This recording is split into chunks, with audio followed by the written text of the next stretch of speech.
runs them now against the Syrians, the Libyans, everybody else. And it's just amazing that all this is going on. And is there a plan to then double-cross Saudi Arabia that has been kind of the bulwark of British intelligence and the whole Anglo-American system? Joel Skousen. Well, I don't think there's a plan to double-cross Saudi Arabia. Saudi Arabia has been such an excellent puppet for the West in being able to fund al-Qaeda.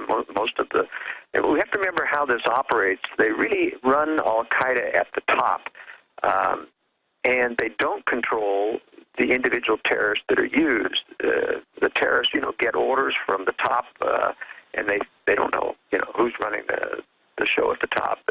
So that's why there is sometimes some lack of control that happens whenever you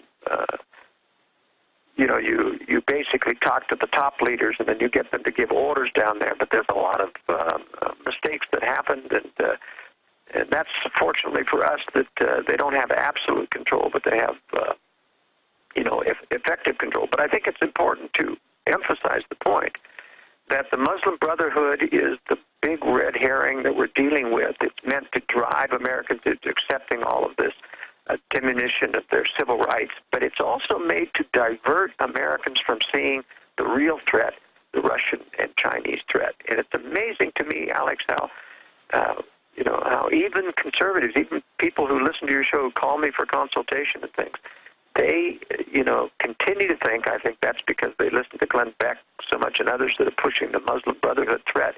They continue to think that that's the big threat that they need to prepare for. And it really isn't true.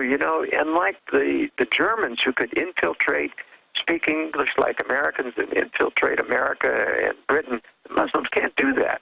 They look different. They have different characteristics. You can't have them infiltrate the same thing that you But can. even the Germans, who were a lot better at it than the Middle Eastern Muslims and people, they got caught most of the time as well. That's right. And the only reason that we have this Muslim infiltration is because the United States is letting it, Europe is letting it. They purposely opened the floodgates. Oh, listen, they will never, this is on record, they will not let Europeans and people into Canada.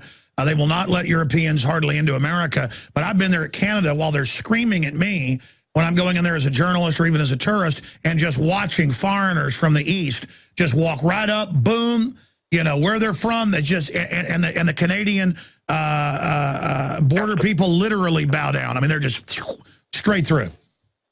Yes, it's very disturbing. And the United States continues to bring in other Muslims. They continue to incite.